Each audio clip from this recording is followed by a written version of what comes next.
you don't have to, take notes or you will not be assessed on what we are showing you now, but those will be the basis for your work in the next 2 days. So just the idea was underneath this presentation is just to give you an overview of what you need to know to become a prevention manager or a crisis manager. So this is the idea. And last thing, and then I leave the floor to the next speaker, this is the URL in which you will find, and now you find some of the presentation, but at the end of the training week you will find all the presentation. So you can copy this link. It's a Google Drive link, just shorter, but it's a Google Drive link. You can go in this folder and you can pick up all the presentation that we are now showing, and we will show the next days. So now I shut up myself and give the floor to the next speaker, which is Rita from the University of Azore, Rita Caro, and she will talk about, I don't know. Monitoring system. Monitoring system. Thank you, Rita, and the floor. Can I hold the microphone? Yes, sure. Yes, it's better, okay.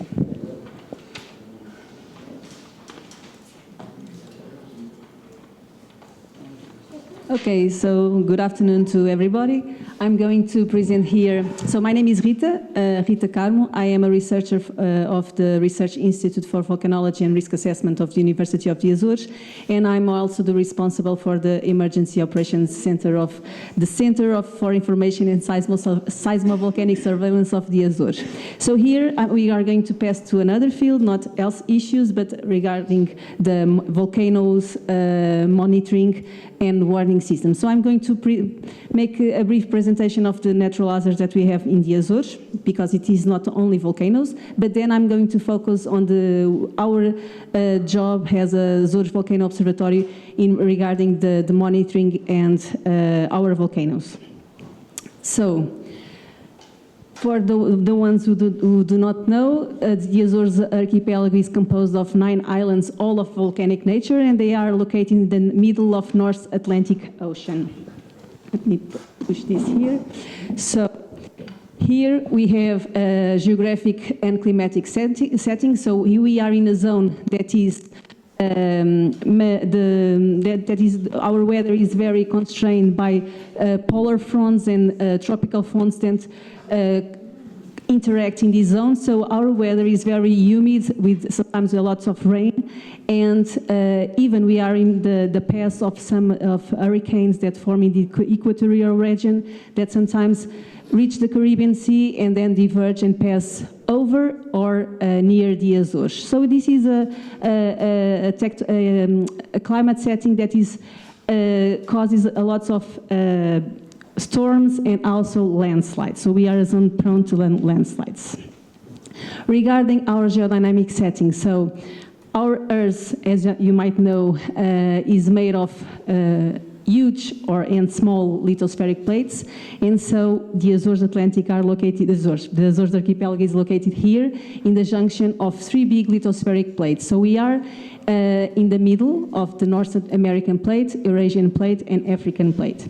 This is called the Azores triple junction. So if we made a zoom to this region, and we have here again a zoom of our archipelago, you can see that our 9 islands are disposed like this, and we have a western group of islands that are located in the stable North American plate, so they don't have seismicity as we have in this part of the boundary. So this is one of the major boundaries here. This is the Mid-Atlantic Ridge that crosses all the entire Atlantic, and then the central and eastern group of islands are in this shadow zone that is the boundary between the Eurasian and the African plate. So due to this tectonic setting, we have a lot of seismic activity. Normally, our earthquakes are of low to moderate magnitude, and they have normally tectonic or even volcanic nature, because we are in a zone where magma is available. But you can see that our islands of central and eastern group of islands are all covered by epicenters. So we have a lot of seismicity here. I was saying that the seismicity is normally low to moderate in magnitude, but we know since the settlement of the archipelago in the mid of 15th century, destructive earthquakes have already occurred in the Azores, about 30, okay? with a lot of destruction and a lot of deaths. One of the major ones occurred in the 1522 earthquake. It was a very huge earthquake that modified the story of the Azores island, because it was an earthquake that was probably located on land. And it caused destruction of all the entire island of São Miguel, that is the biggest island. And Vila Franca do Campo, that was in the main city, and stays here, it was the main city at that time, was buried, completely buried by two landslides that were triggered by the earthquake. And so, more or less, the total number of deaths was about 5,000 deaths. More recently, we had another earthquake. For instance, this one, 98, it was a 7.2 magnitude earthquake, so it's very big for what we are used to, and it caused about 60 deaths and a lot of destruction in the central group of islands.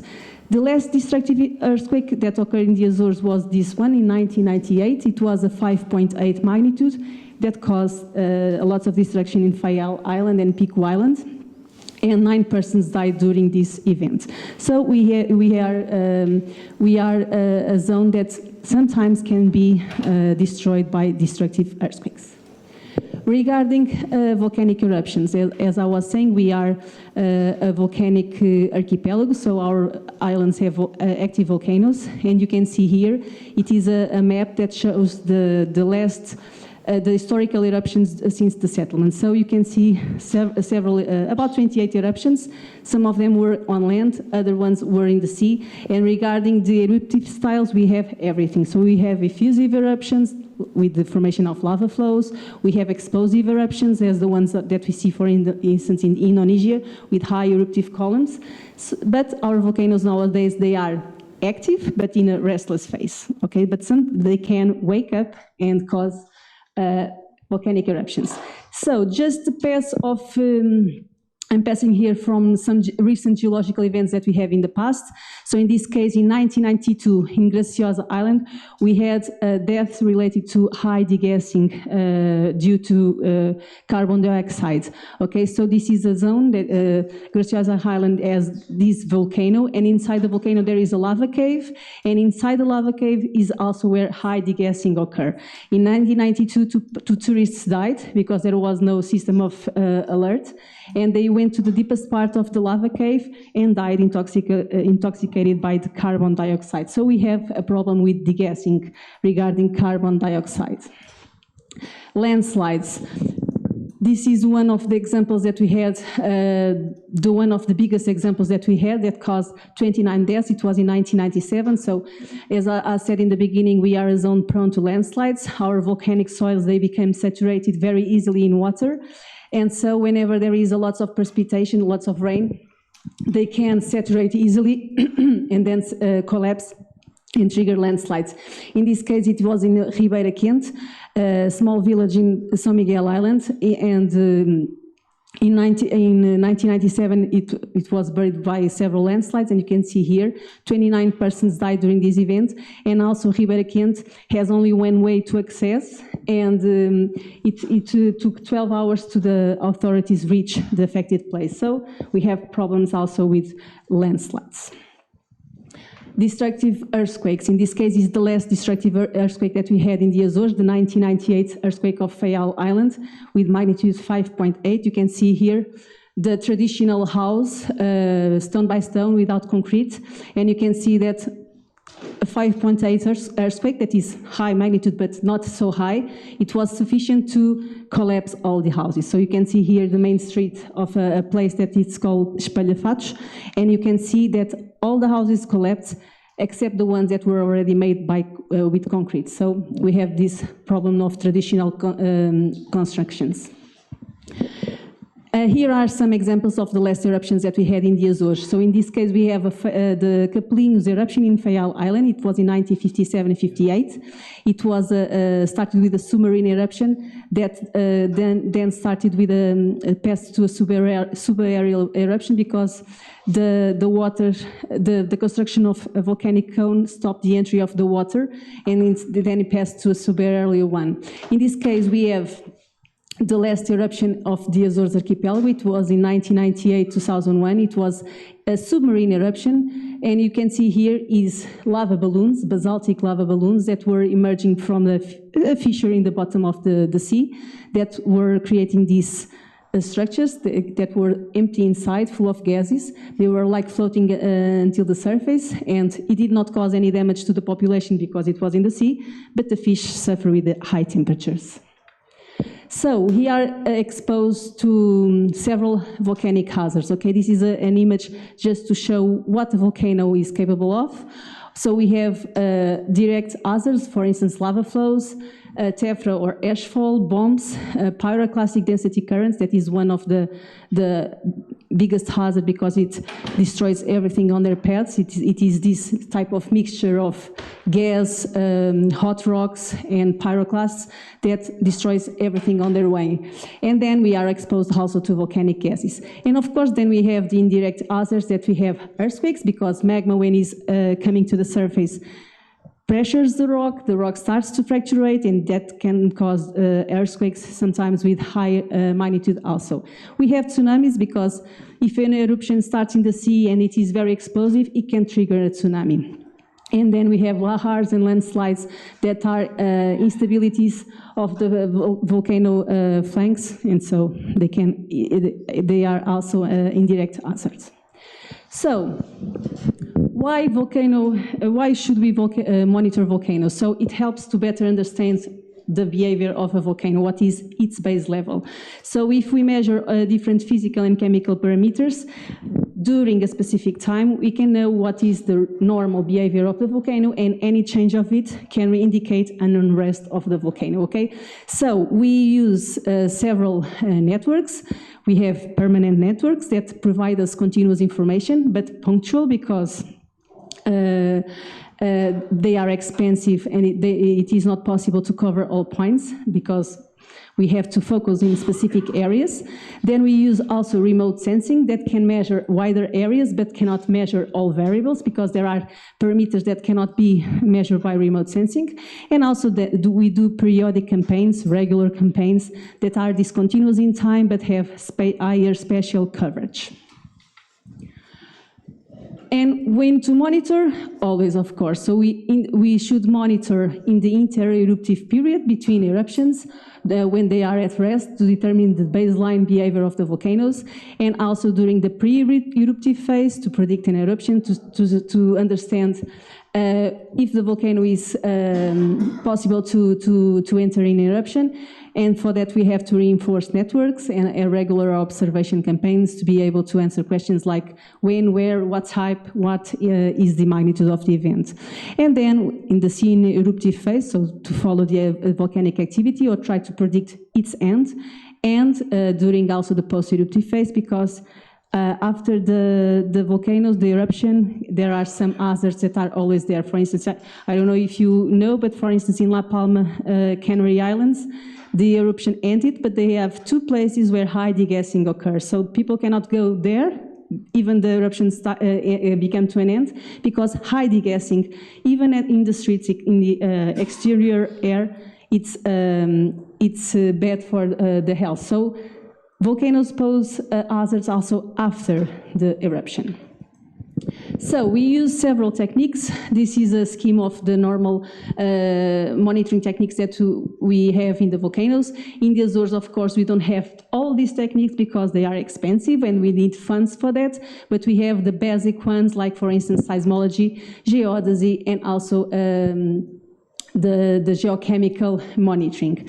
Okay, so normally a volcano monitoring has geophysics, we have seismology, because as I said, magma waves, when it's coming to the surface, starts to fracturate rocks, and rocks cause earthquakes, and then we have this parameter. Geodesy deals with the volcano, the deformation of the volcano, alterations in the shape, in the size of the volcano. Thermography is related, for instance, with thermal anomalies, and then we have all the degassing that we can, the geochemistry part that we can measure parameters, for instance, in the volcanic plume, if the volcano is in eruptive state, in soil degassing, also in the waters, and even from the ash we can measure some parameters to study all the volcanoes. And then we have the petrology and volcanology, that we can have samples from lavas and ash to study the composition of the volcano, and also volcanostratigraphy, that deals with the deposits that are formed during an eruption to understand its behavior. So this is just an image to show the several equipments that we have around the volcano. So it is a multi-parametric monitoring, because we use several techniques to understand the volcano behavior.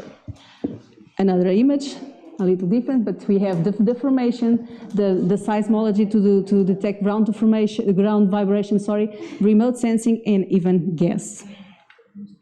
So this is our Azores Volcano Observatory, okay? So we are located in Ponta Delgada, in São Miguel Island, the main island of the Azores.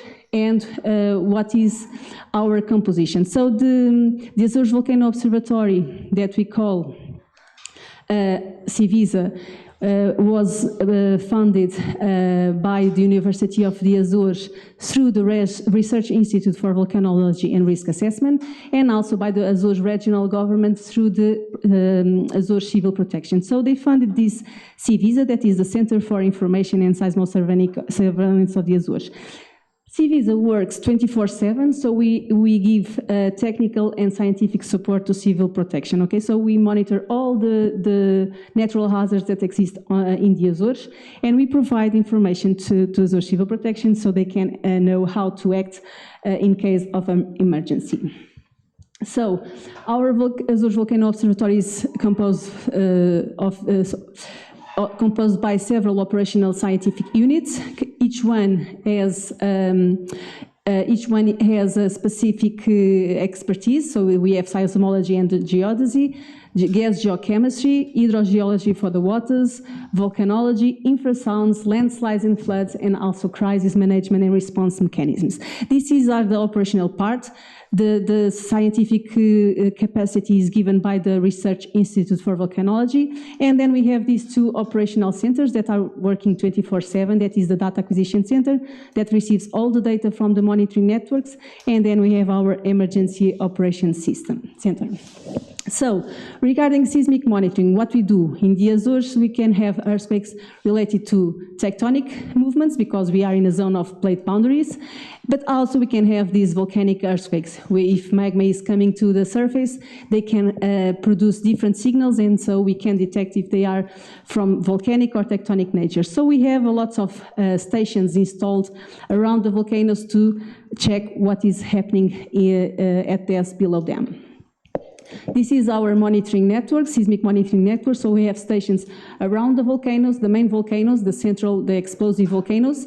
And so nowadays we have about 40 stations that are installed around the volcanoes. This is a sample of a photo of the interior of a shelter, a seismic shelter. So you can see here, this is the seismometer. And then we have solar panels, batteries, and antennas that are transmitting the data to the Ponta Delgada that we stay here. Our observatory stay here. So we don't have early warning systems for earthquakes because the basic of early warning earthquake early warning systems is okay, we can have the alert before the arriving of the seismic waves. But in the Azores, the seismic activity or the earthquakes, they are located so close to the islands or below the islands that it is impossible to make an alert system for the volcanoes. But we have an automatic location, so whenever there is an earthquake, our stations detect the primary wave, that is the first wave that arrives to a seismometer. And then we have a first location of the event. But normally, if the earthquake is strong enough, we felt before the earthquake and then the alert arrives. So it is very difficult to make here an early warning system here. But we have this automatic location. In this case, this earthquake was here, located to the east of Santa Maria Island. But then we have a team that is on duty 24/7, and they locate events. So the first image was the automatic location from our early warning or near early warning system, and in this case it is the location by our collaborator, and you can see the location was not so bad. But our communication is not so faster because the earthquakes are very close to the islands. In this case, sorry, I forgot to tell. In this case, we have here the location, so we have to provide, for instance, to the civil protection. If this earthquake were felt, we have to provide the magnitude of the event, the location, and if the intensities if the event is felt. Regarding geodetic monitoring, so we use remote techniques, GNSS and INSAR, okay? So in this case, if we have GPSs around the volcano, for instance, like this one, we can detect variations in the shape and in the size of the volcano. Because when magma is coming to the surface, and you can see here, we cannot see with our naked eye, but the volcanoes deform and they become bigger, okay? So there are volume changes and the GPSs can detect also. So we use this information also from the satellites to know if the volcanoes are in unrest phase or not.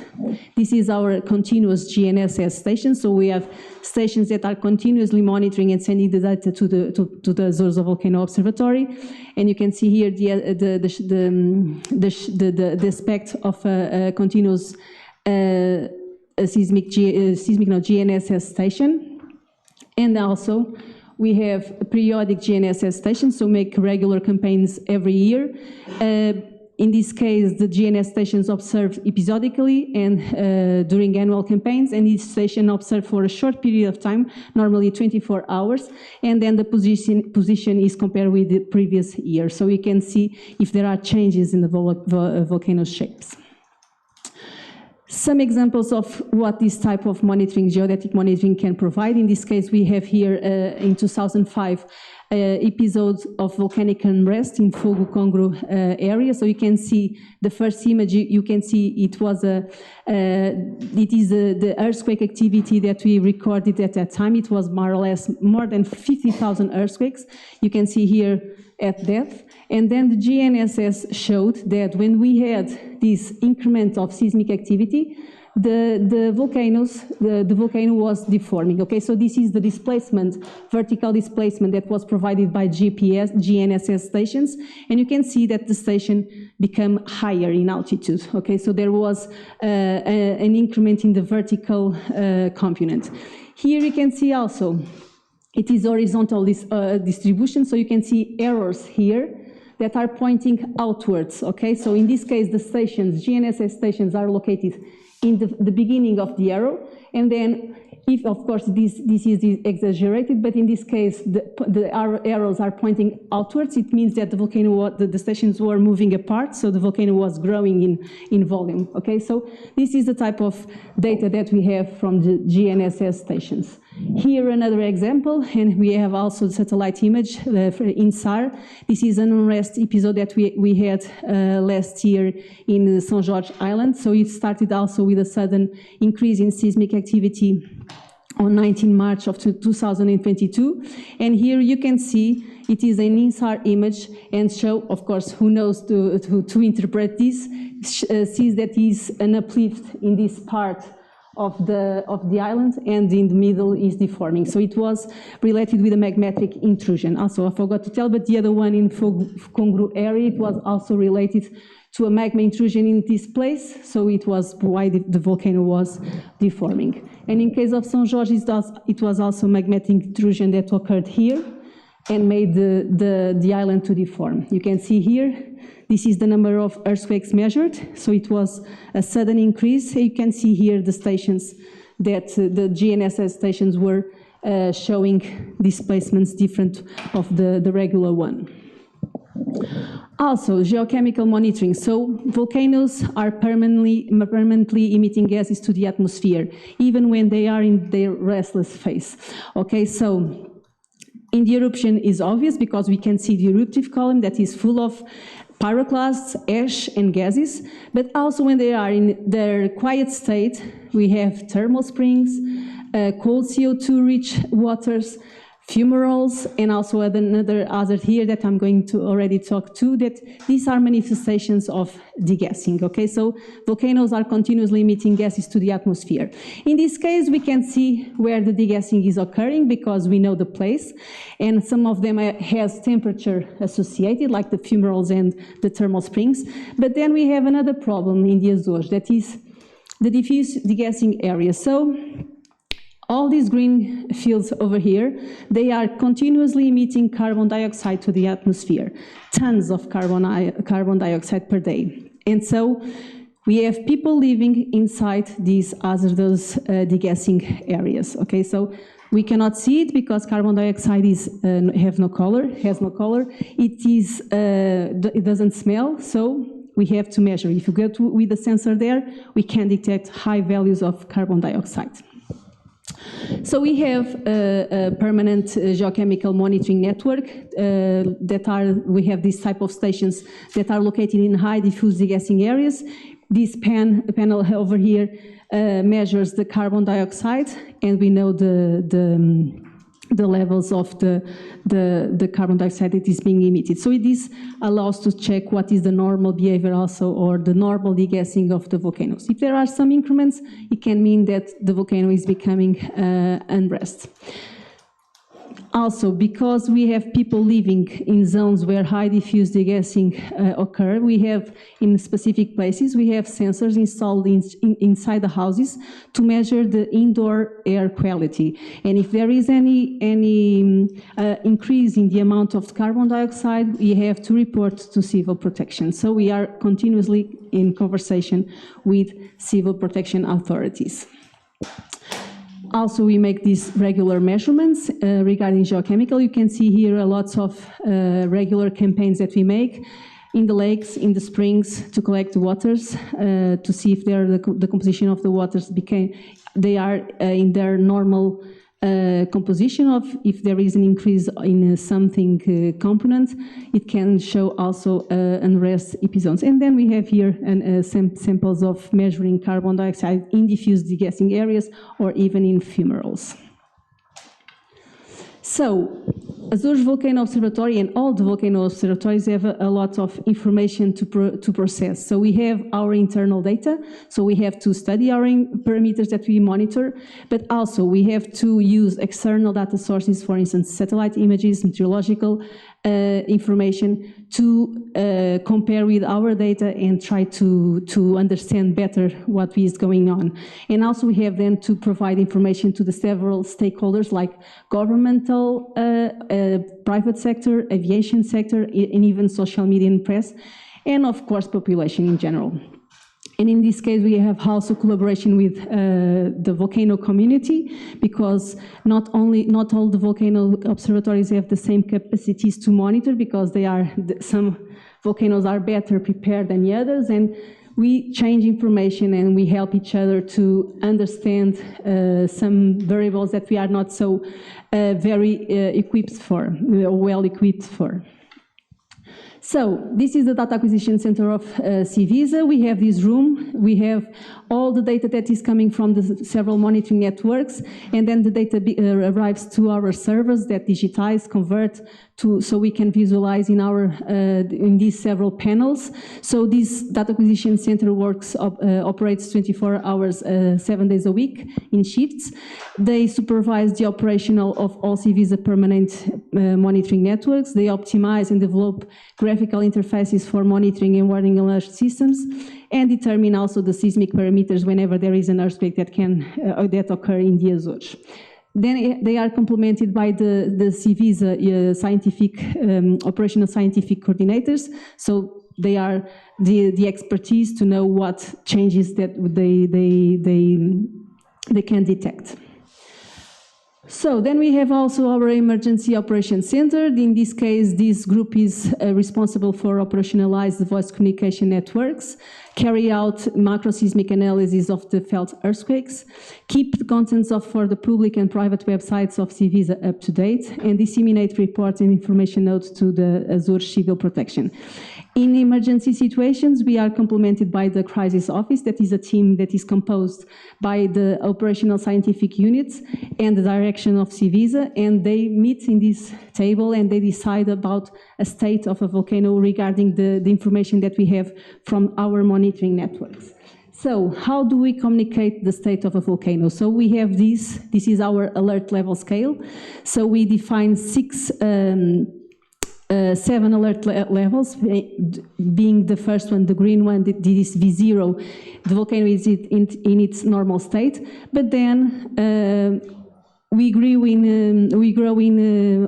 go up in a level if there are some changes in the volcano or several changes in various parameters that we are monitoring, and if exists some correlation. So there are 7 alerts ranging from V0 when the volcano is in normal quiet state to V6 for the case of a paroxysmal eruption.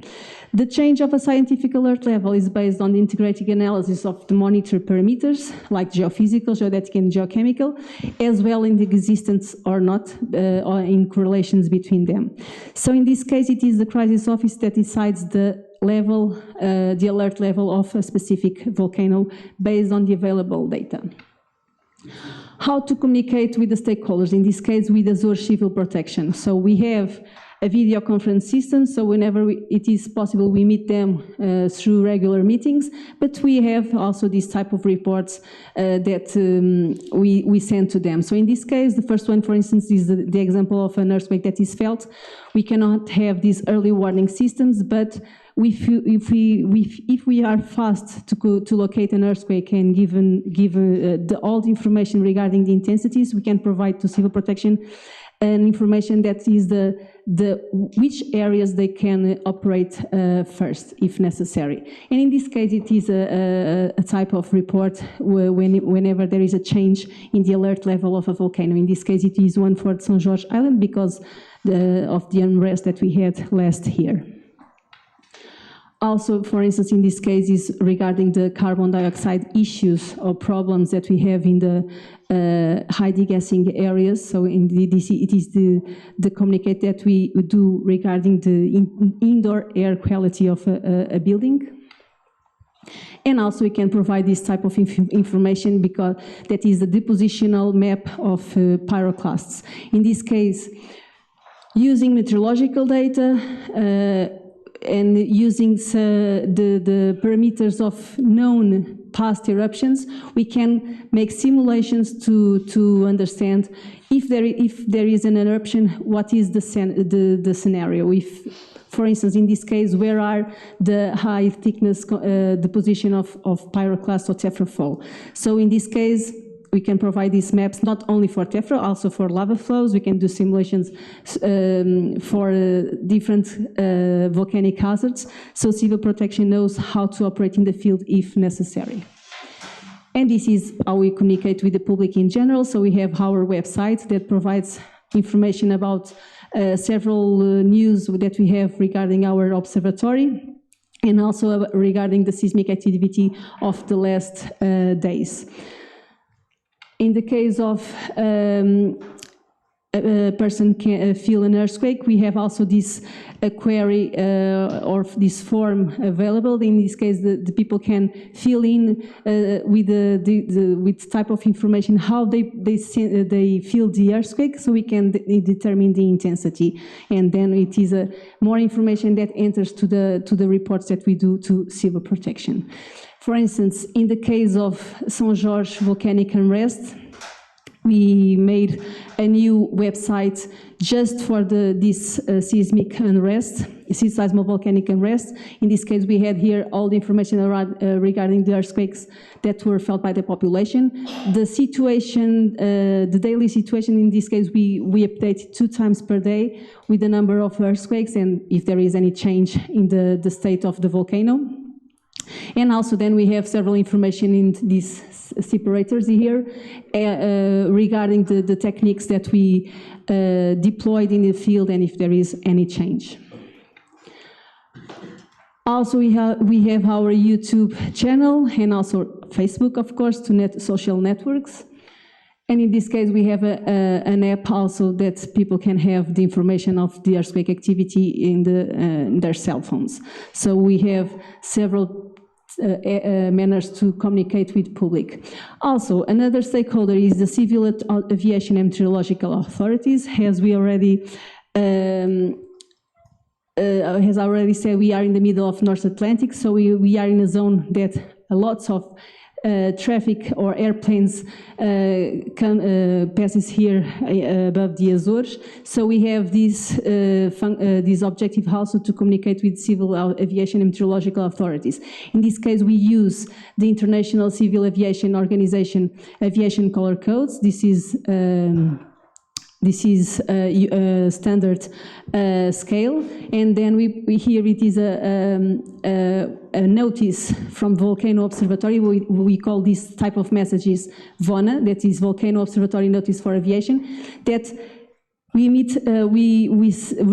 these VONAs whenever there is changes in a specific volcano. In this case, for São Jorge volcanic unrest, we had to emit a VONA because we had to say that in the specific zone of the Azores there was a volcano that was in an unrest phase, and it was possible to have an eruption there if the situation evolved to that. So we have to send these VONAs to civil authorities.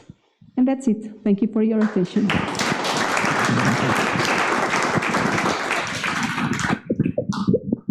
there is any question? No? Yes? It never occurred in the historical history of the volcano Azores, the pyroclastic flow. Yes. Yeah, we have several examples of that. Yes. We have, I can show here again. Oh, sorry.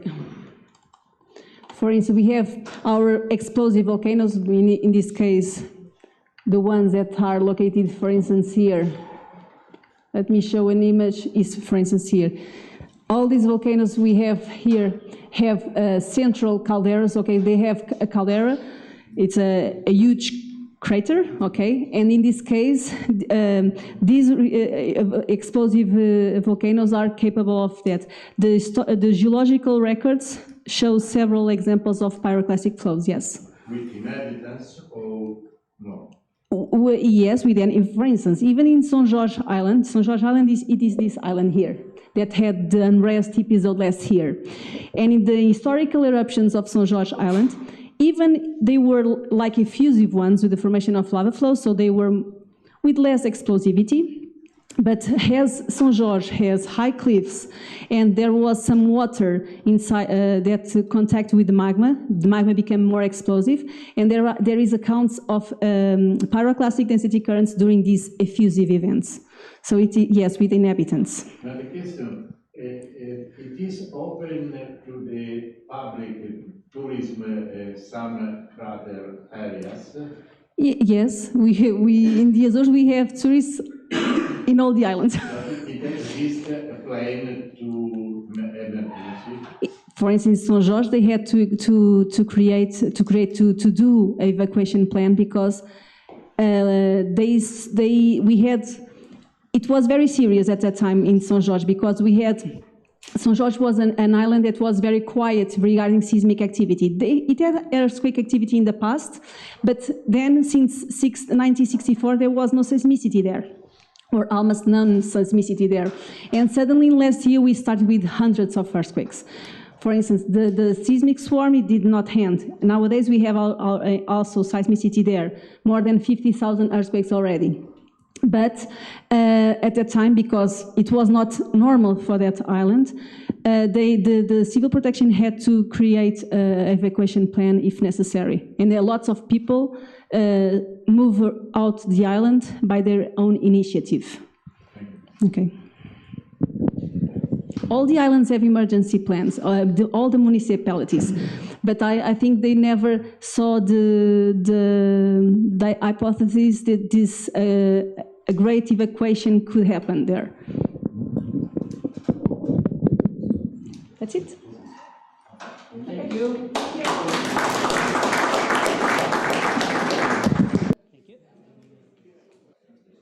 Right, hi. We've reached the end of the day. Myself and Simon will try to bring some of the stuff together. Now, one of the things that we have decided to do is to try to bring some of the stuff that you've learned today together for the students to help them think about what they're going to do in their exercises on tomorrow and the next day, because I think it's very clear. Let me just go to that one. That we have really learned that when things go wrong, they go spectacularly wrong, and pretty much everything you heard earlier on, you could say all of that. We had a question earlier on about, is it even worth planning? But I think what has happened since the late 1970s, the early 80s, where we have the emergence of risk management as a subject, it's normally in reaction to something going wrong. And you get this response to this must never happen again. We must be better prepared. And it happens in medicine, happens in finance, it happens in natural disasters and all the rest of it. So has that 50 years of effort been wasted? Or are we actually getting rather better at doing it than we used to be? And I think you'll probably be able to take a lot of encouragement from some of the response stuff that you've seen today. You know, human beings are pretty adaptable, and people, even under extreme pressure, do okay. They do better if they have the right equipment, the right colleagues, the right communications, and all those sorts of things. So in many ways, what we're talking about is preparing for that. So what we're going to talk about, briefly, we're going to talk about how we might teach risk, because as you've heard, this is a pilot study for developing teaching for emergency planners, emergency managers, crisis managers of the future. What might we teach them and how might we teach it? I'm going to talk a little bit about consequence management, and it's linked to risk teaching. Then I'm going to take you through about 5 functions of risk management, which I think will help you to simplify whatever task you get given tomorrow, you students. And then Simon's going to do the same sort of thing for stakeholders, because I think equally you'll have seen that stakeholder engagement, either the people that are going to do the planning, the people who are going to take the actions, or the general public, effective communication with them and having the right people in the right place is very key to all of this as well. Okay, so this is the type of thing that we as risk teachers would teach these future crisis managers, emergency planners, etc., that you students are standing in for in this pilot study. I'm going to talk about this bit. Simon's going to talk about this part. Just to give you a kind of taster of some of the things that we've learned that are relevant. You've seen that already. So you'll have heard a lot of the stuff talked about. By the way, I've got quite a lot on these slides, more than I would normally have. That's because I know you're going to be given them, and it might be useful to you over the next couple of days. So if you want to remember what an emergency plan is, there it is. So risk management is really about thinking about the future, trying to, as I said, be ready for if an emergency comes. This must never happen again. Why not? Because we've anticipated it and we're ready. Then the emergency, then the risk happens. And then we move on to other ways of managing it. So emergency response, business continuity, so on. They are the next phase of risk management. So there's a definition there for you for those types of things.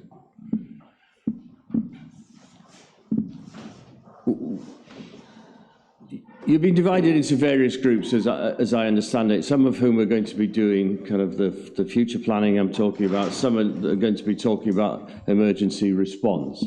And you'll see that, I think you will have picked up earlier on today, that there are a couple of things which often don't fit well onto these slides. One is the scale of the operation, the scale of the incident, but also the scale of the response. Is it a national government response? Is it a regional government? Is it a local authority? Is it a building manager? University, for example.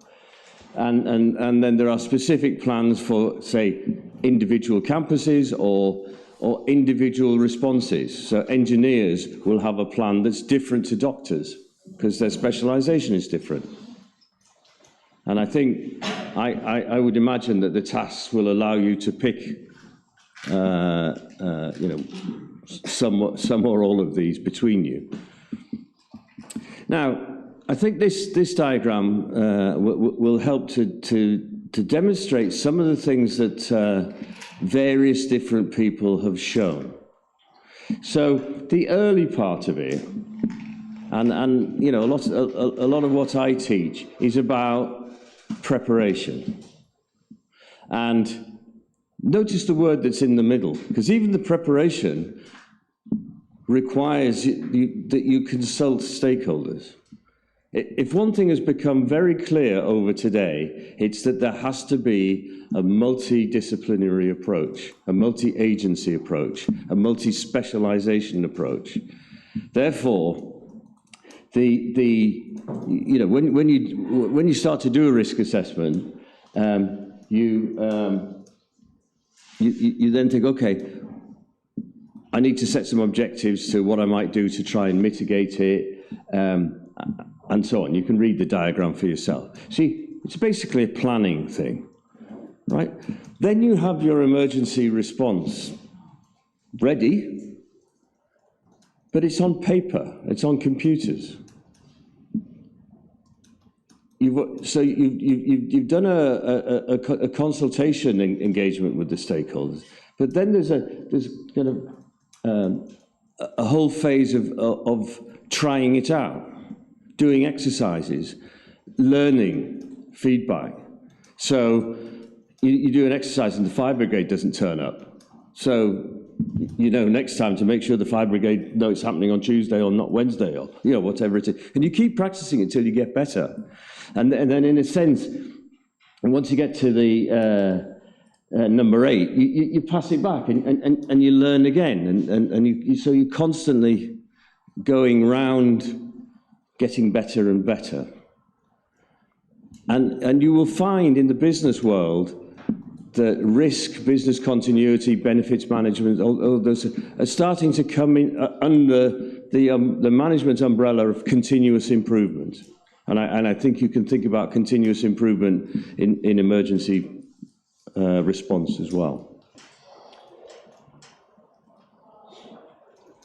So there are... Risk is often discussed in terms of two major things. One is probability, and the other is consequence. How likely is something to happen, and how bad will it be if it does happen? And the first one is very important because actually you can, because we're human beings and we love telling disaster stories, we can pretty much make anything end up in a fatality or multiple fatalities, some of which are much more likely than others. By looking at the likelihood as well, we can divert our responses and you know, use our resources of money, time, skill effectively. So there are a couple of ways of starting to manage risk. One is to look at reducing the probability of something happening. And that is often requires a lot of knowledge. There are technical responses. And the other one is to try to increase the resilience of the organization so that you overall are better prepared whatever emergency happens. And as I said earlier, however you get to the end of your risk management preparation, one day the risk happens, and then you move into the domain of dealing with the consequences. And that requires there are different things that you have to do because of the time crisis, the pressures, et cetera, et cetera, et cetera. And it may indeed be different people. Time and control are obviously, if we've learned one thing today, it's time and control, critical elements. And as I said, the more you prepare, rehearse, understand, and so on, the better you are going to be able to respond. Remember the saying that no plan survives first contact with the enemy. That doesn't mean you just pack in and go home. You adapt. So, I just wanted to, I use this framework a lot because I think it helps you break down this complexity into its component parts so that you can start to think about what you're going to do. The first thing to notice is that there are two sets of people. And if you think about risk management as a conversation between the two of them, that helps a lot as well. So on the left-hand side, in what's called the management sphere, it's the people who are responsible for, the people who are in charge.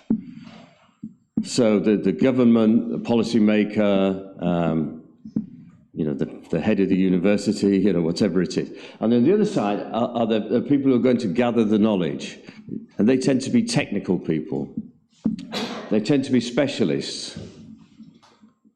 We just had a very interesting lecture from a technical specialist. And what Rita said at the end of hers is, actually, we pass it back to the crisis management team and end up saying, based on the information, what value is going to be set.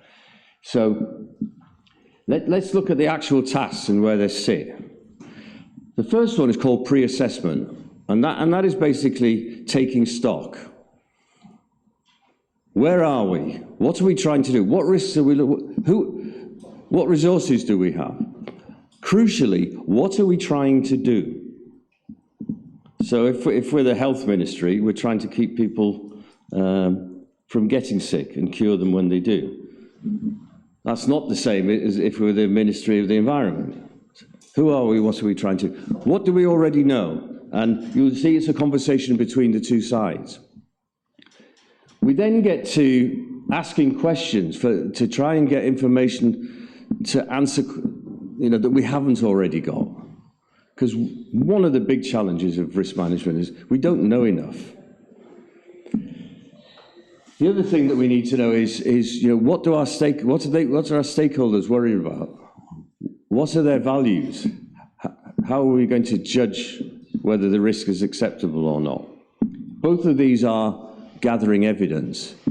That is then drawn together into the characterization of the risk. This is what the risk looks like. This is the number of people that are likely to die.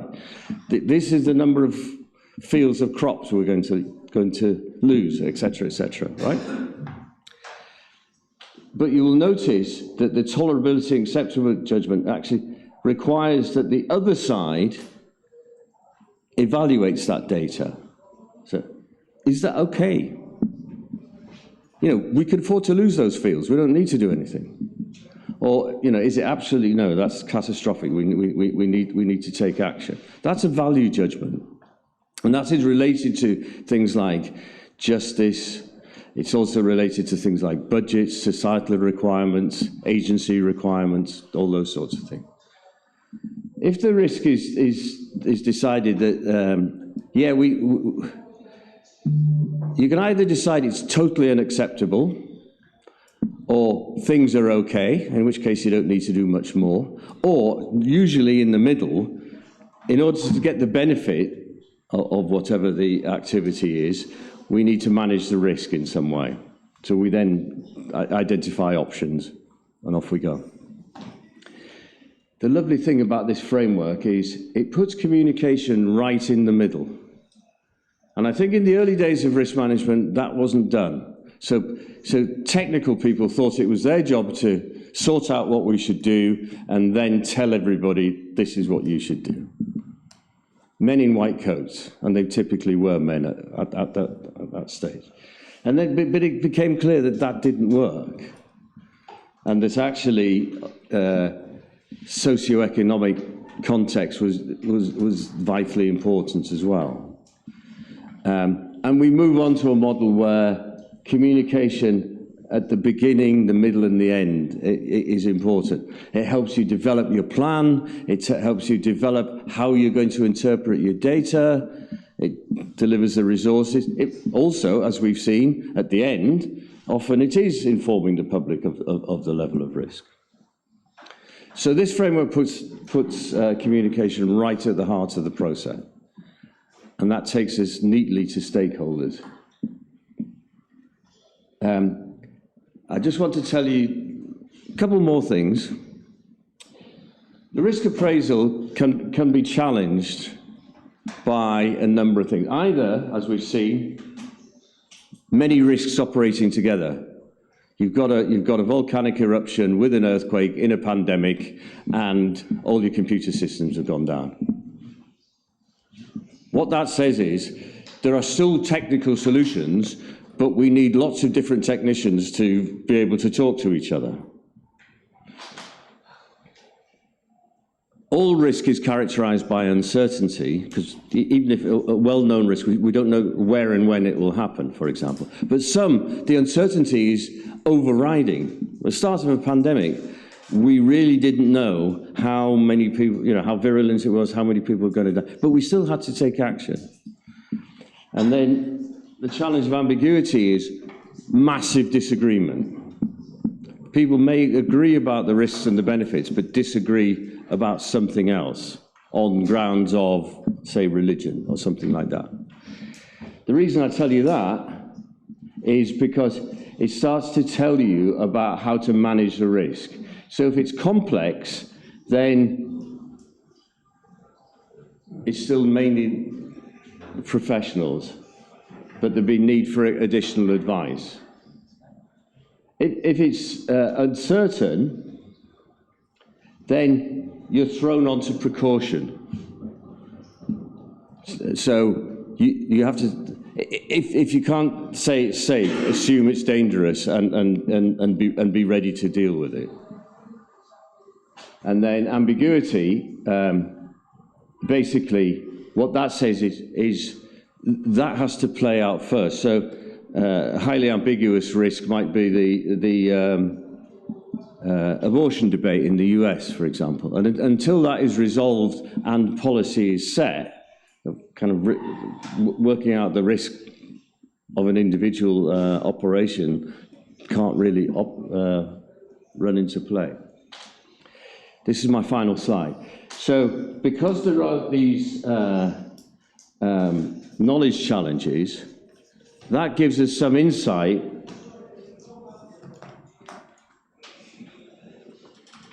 into how to manage. So if it's one where there's a lot of controversy, you need people to get together and talk and sort out the controversy. You don't want to do that for something that's a very routine and very well-monitored risk. You want that to be done by professionals with checklists, because they can do it fast and efficiently. Okay? So if you use that toolbox, even just in the next couple of days, it will. I think it helps you break down this massive complexity. You can think, okay, if I set some objectives, then I can look to see what might get in the way of me achieving those objectives. I can gather some information and I can make a judgment. In the particular case, you're not actually managing the risk, but you're setting up the systems to do that. In order to do that, you need to start thinking, come on, Sam. You need to start thinking about, well, who am I going to work with? Who am I going to advise? Does it end up with the general public, which leads us neatly on to stakeholders. And here's Mr. Stakeholder. Well, we're all stakeholders.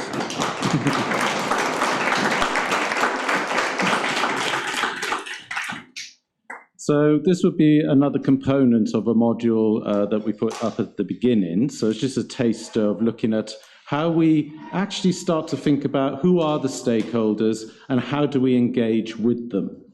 So I'm just going to give you some key principles with the limited time. And actually, quite neatly, speaking to the students again, it gives you a structure to think about the problem that you will be facing or the challenge. I will then show you a very, very simple tool that's employed within the UK and now in Europe in terms of understanding who the stakeholders are that you need to be communicating with or engaging with. And then finally, I'm going to just take you through some examples, some ideas of activities that you could be undertaking in your challenge in terms of engaging with the stakeholders involved. Now, I'm taking this from flood risk management. I've been working in that for the last 20 years in a centre that specialises in research. So I'm not an implementer. I'm a researcher, but essentially working with implementers and risk managers and trying to enhance their activities and what they do. So very, very simply, what are we trying to do? Well, we're trying to evoke change. That's the very simple thing, what we're trying to do.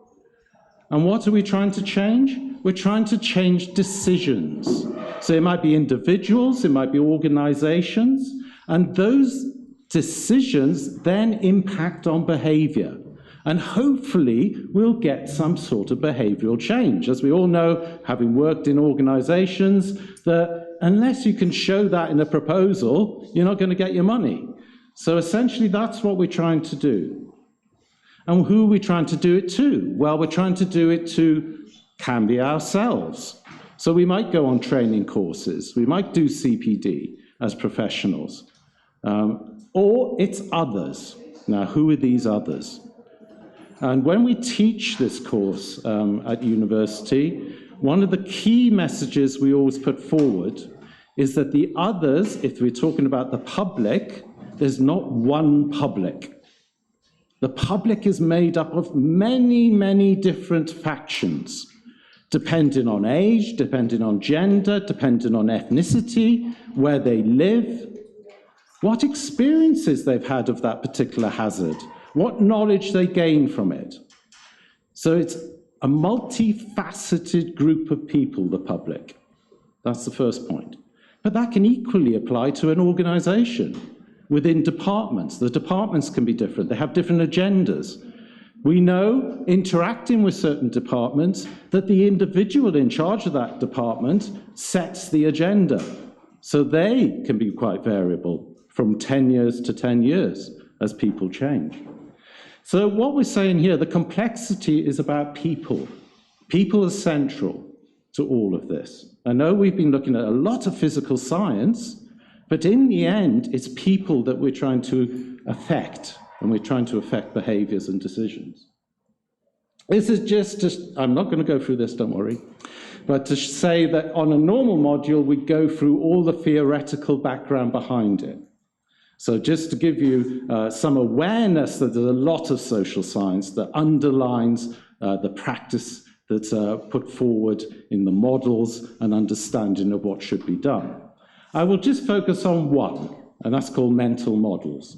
It predominates current thinking in risk management. And put very, very simply, it means that we're all different. We're all different because we've all experienced the world differently. We've all had different experiences, maybe of the same hazard, if it was a hazard, or maybe just life in general. We also gain different knowledge, and we have different abilities to respond. And we're hardwired differently. We look at the world differently because of the way our brains are wired. So that's at all levels.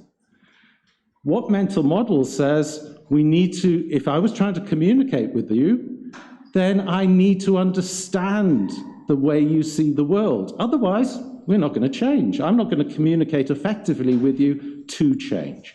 So that's the mental models approach, and underpins a lot of the work done in risk communication, particularly in the UK. The other thing is experience. So actually undertaking projects and activities, and our experience of their success. So in the past, maybe 20, 30 years ago, this was the model. Dad. Very masculine, but basically decide, announce, and defend. So essentially you start something, you decide as professionals all the options that need to be taken, and then you announce it to the community or the group that you're dealing with. And then they say, we don't want this, we're not happy with that. And then you spend a lot of time defending. It might even go to court.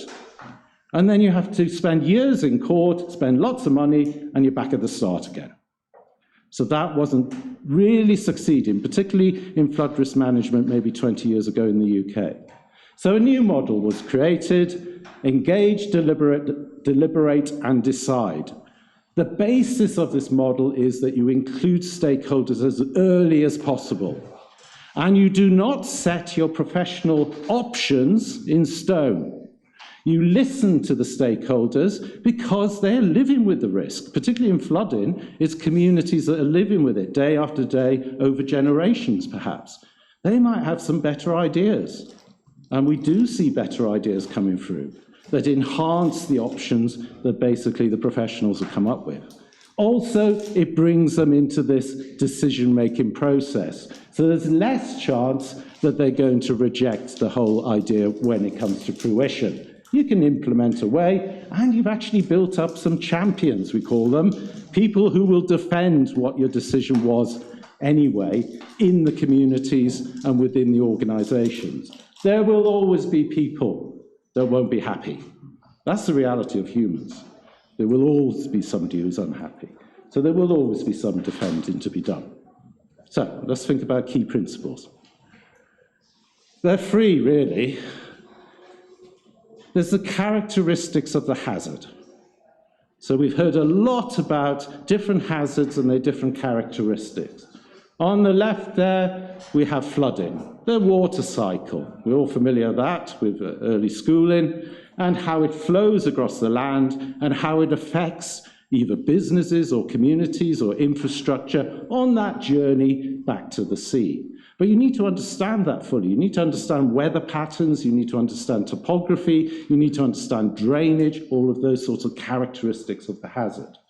Another example there is taken from the pandemic in the UK early on, and essentially you can see even in that sense, there was a spread or a differentiation across the country in terms of the impacts, the consequences of the pandemic. So even that had a spatial distribution. Never mind urban, rural, and never mind issues around deprivation.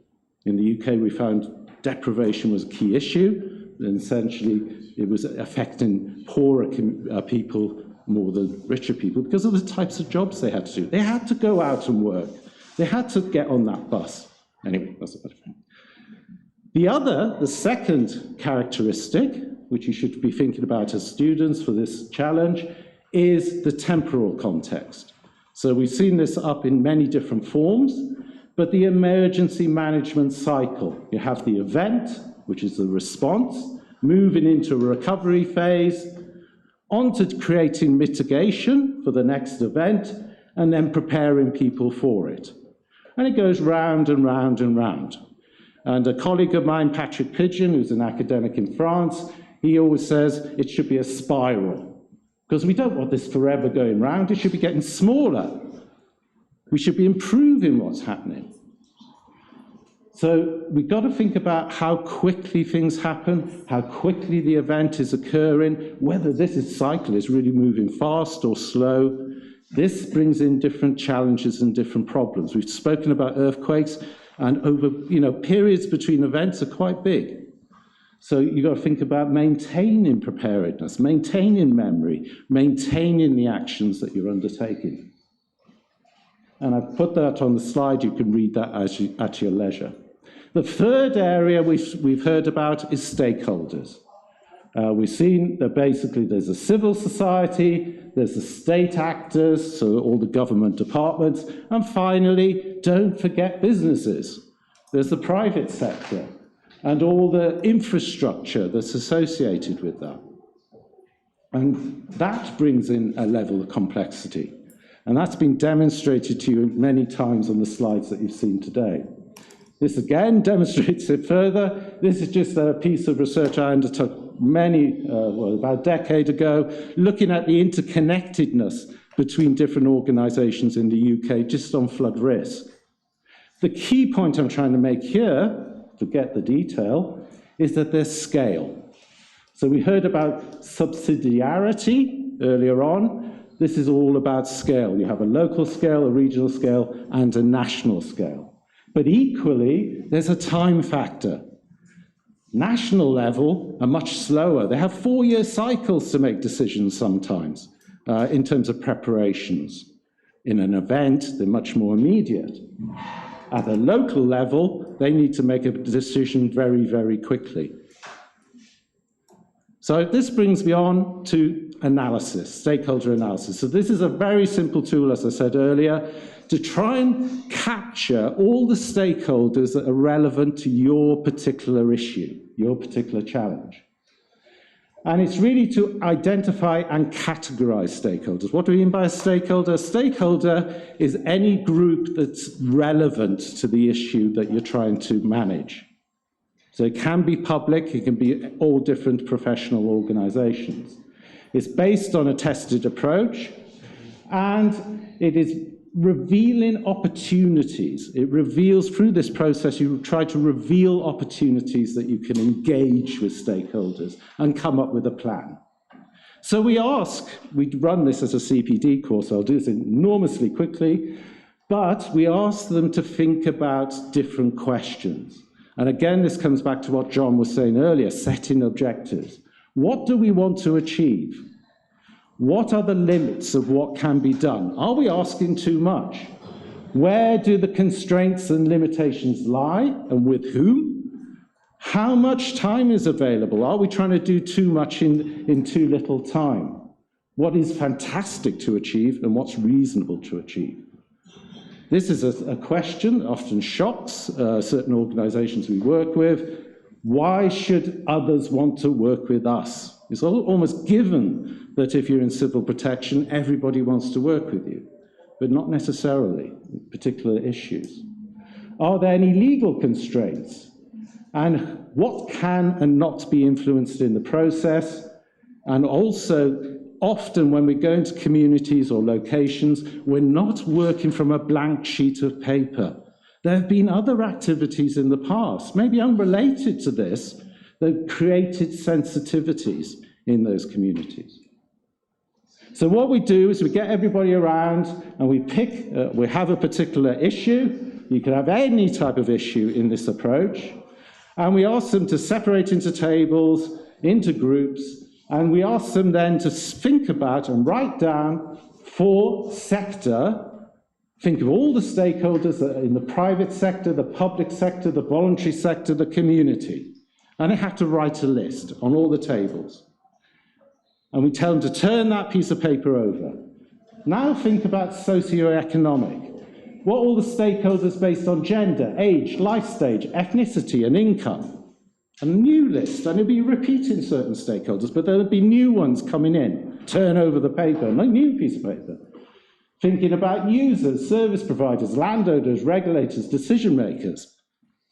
Just forcing you to think wider, outside your normal reign of thought, to bring in new stakeholders that might be relevant to this particular activity. Geography, location, whether people are permanent or transitory. There was a question about tourists, whether they're coming into the area. Turn over the paper, and then information. Are these people, what stakeholders are users, what stakeholders are gatherers of information, and which are enthusiasts? In flooding in the UK, we have enthusiasts. They're the general public, and they have weather stations in their gardens. And they really monitor it and gather amazing data, citizen science data. So basically, once you've got all those pieces of paper, get all the tables to put all their lists together, one list, and then basically all the tables put their pieces of paper together, one list, and hopefully by the end of all of that, you have covered all the stakeholders that are relevant to that particular problem. Obviously not forgetting disability groups or hard-to-reach groups. Perhaps groups that are of an ethnic background that are quite difficult to reach. And that's particularly the case in urban environments in the UK. So that's now devised our list. We then tell them to write on a little stick note, yeah, stick notes are in, but basically every single stakeholder on a separate piece of stick note. And we ask them to create piles. Those who have high influence, those who are affected, and those who have just an interest in the particular issue. And we try to create free piles as it is now, because these things change over time, and we have to get them to revisit this if you're doing something to make sure how things have changed. And then we go through a mapping exercise. And this is a very simple map, where we look at people who have high influence over the decisions that need to be made, and people who have current engagement or low engagement. And I've given you just a simple example with 3 stakeholder groups. There might be just the residents who have fairly low influence and fairly mediocre engagement, say with flooding or with, say, earthquakes. You have the people who are at risk, slightly higher engagement and influence because they're directly affected. And then, right at the top here, you might have your mayor. Great influence, and also might be currently engaged in this issue because it was his political positioning to achieve some goal in relation to the issue. And also affected residents that basically take on roles within communities to try and help those communities. They're at the high end. We then ask that the map is split into 3. And this is where the planning side of it comes in. So we have a standard, an enhanced, and a high level of engagement. So you would associate and put your budget into the various boxes proportionally. In the standard, you would undertake certain activities, the enhanced a bit more in terms of resources and time, and at the high end, you might be taking the mayor out to lunch at least once a week or once a month to keep them appraised of what's actually happening. Quite expensive and actually high on resources because you have to dedicate a staff member to do that. So in terms, this is just very basic, but in terms of, say, communicating with a community at the standard level, you might be giving out leaflets to keep them informed, aware of what the issues are, putting it in local news outlets or on the internet. At the enhanced level, more resources. You might be informing, getting people to understand their decision-making through workshops, focus groups, surveys, social research. Surgeries are something particular to the UK where you have one-to-ones with particular individuals that are very loud and committed within communities. Internet as well, two-way, and public meetings. And as I said before, you can have one-to-ones at the high, facilitated meetings, more resource intense and more frequent. Once you've got that plan and you know which stakeholders are in each box, you can then start saying when is it going to happen, where is it going to happen, how often, and how you're going to do it. All very complex planning. And budget.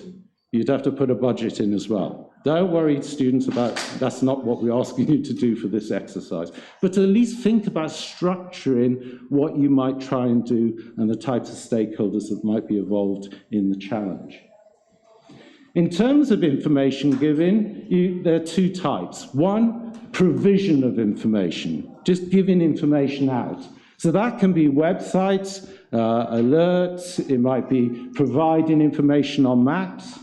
It might be postal, it might be putting leaflets or packs through at-risk residents' doors, getting on the media, there was a time I had here, but basically getting information out. But there's little opportunity for information to come back. You're just pushing it out. And also the flood warnings that we have in the UK. This is an example of one of the packs that we put through the doors of people who were directly at risk of flooding. It was in a weatherproof, waterproof pack. Because invariably, people get stuff through the door, they put it straight in the bin.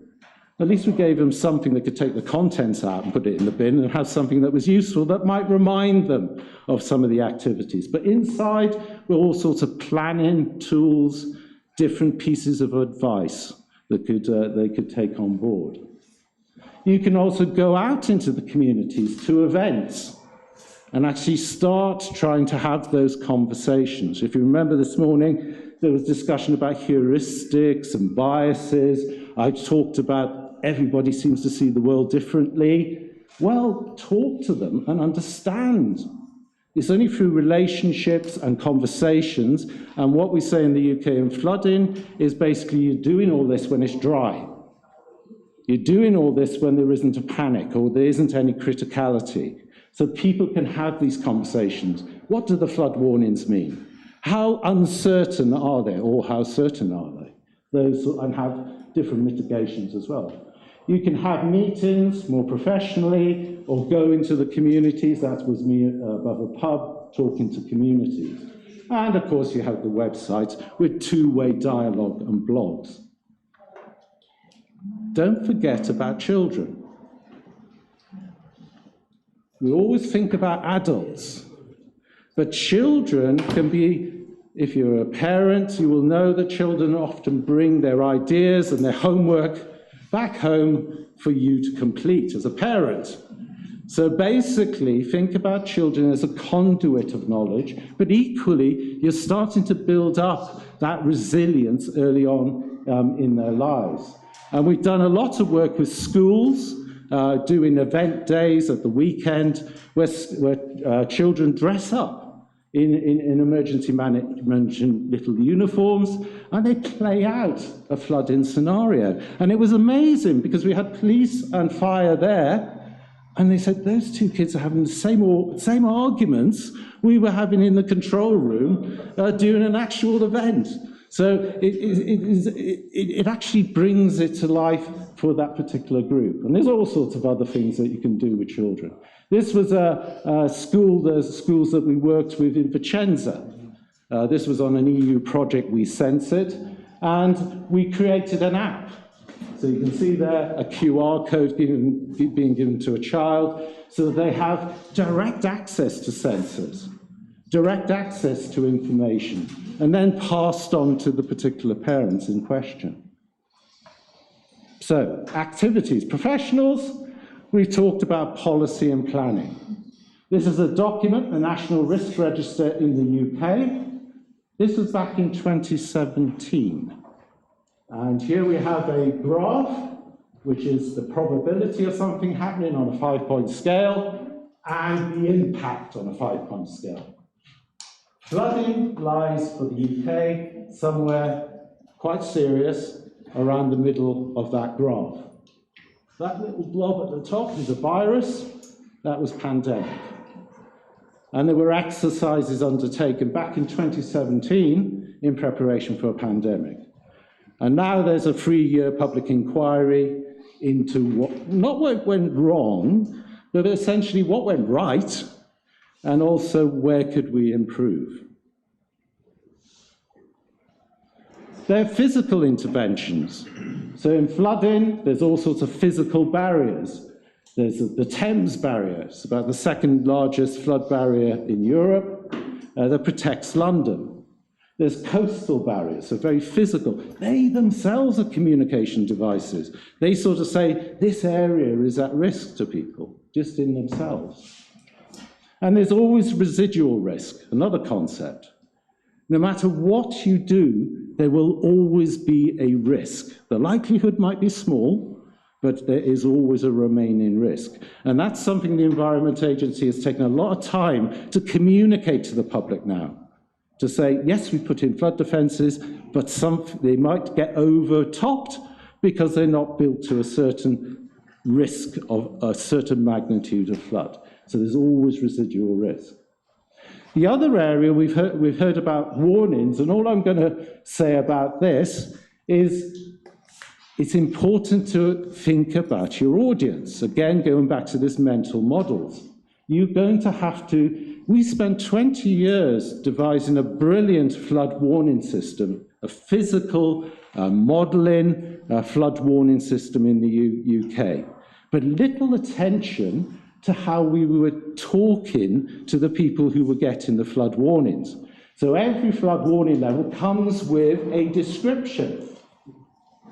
And the description before I worked on this particular project 10 years ago was, and I'm just going to read the first two lines. The River Stour, which is a river in the UK, in South Warwickshire, up to 30 millimetres of rainfall has fallen in the last 24 hours, and it's caused the river levels to rise in the River Stour. Now, to any member of the public, they wouldn't, what does that mean?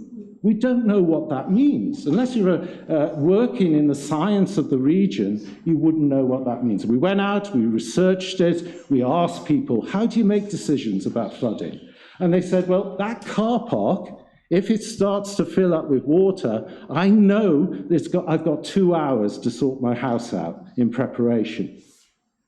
So why not talk about the car park and not the river? And why not talk about filling up and not 20 or 30 millimetres?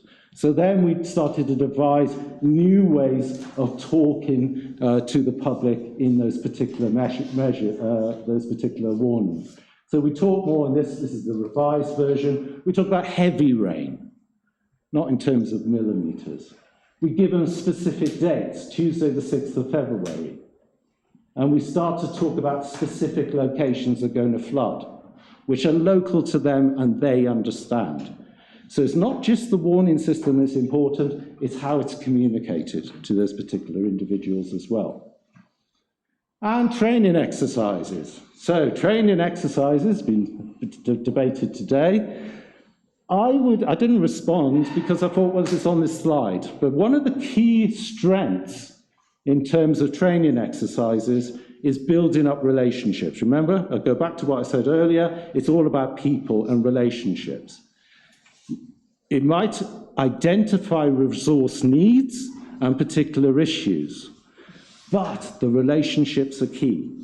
Because whatever happens, it's those relationships that get you through that particular crisis. And this is just a quotation from the research I undertook. And it was from a police commander who was protecting London from flooding. And we went through a 4-day exercise. And he said, I work quite closely with James, who's the guy who opens and closes the flood defence barrier that protects London. And if James blinks his eyes, that tells me everything I need to know. That's a refinement of lots and lots of trust and communication, built up over years and years and years, and many, many exercises. And with that, they both know each other's capabilities. And then you have a good exercise in terms of being ready for something to happen.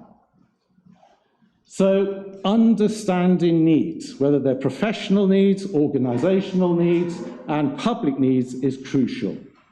Get in early with your stakeholder analysis, engage with those stakeholders. They might not all need to be involved at the beginning, but they may need to be made aware of what's going on. And then they're brought in strategically as you go through the process. Meet on their terms. So meet them when it's convenient to them. It never works perfectly. I'm not saying this is the answer. It doesn't automatically lead to consensus. As I said earlier, there's always those who disagree. Stakeholders can be cynical from their past experiences. Stakeholders may only participate if they think their interests are threatened. Participation can unrealistically raise expectations. In the Environment Agency, they talk about expectation management and making sure that they're very transparent about what they're hoping to achieve. It's going to slow down the process because it's not just the professionals that are making a decision. and you're bringing others in. It costs money. And you need trained and capable staff to undertake that sort of engagement. And I'm just going to finish with one cautionary tale, which is from another project, EU project I was working on. And basically, it was a modeling exercise.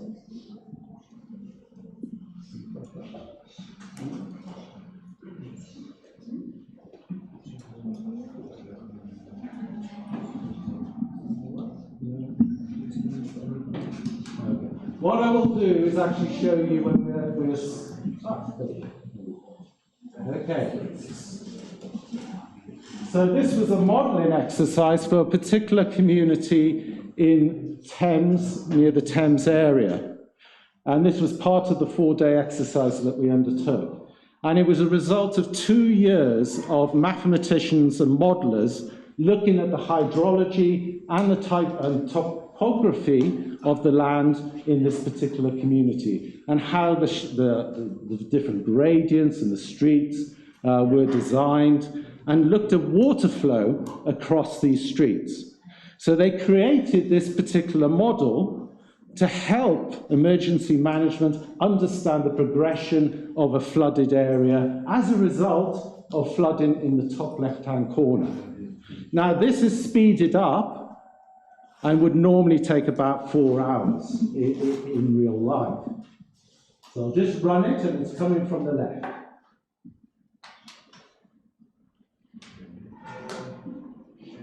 So I'll just stop it there. We can see the darker colours are representing the deeper water, lighter blues for the more shallow water. At this point, which the fire chief who was in the exercise said, okay, so this is going to be about 2 hours to get to that point. What I would do is set up my heavy-duty pumps on this street here. Now, this was an unusual exercise because we had the modelers in the room. And the chap at the back, who was the modeler, stuck his hand up rather nervously and said, "Fire Chief, I wouldn't do that." Because the uncertainty behind this data might be about that much for that period of time. And so that communication of uncertainty is also key in terms of emergency management. And what John was talking about, getting people to talk to each other. So those sorts of uncertainties can be understood and developed. And that's it.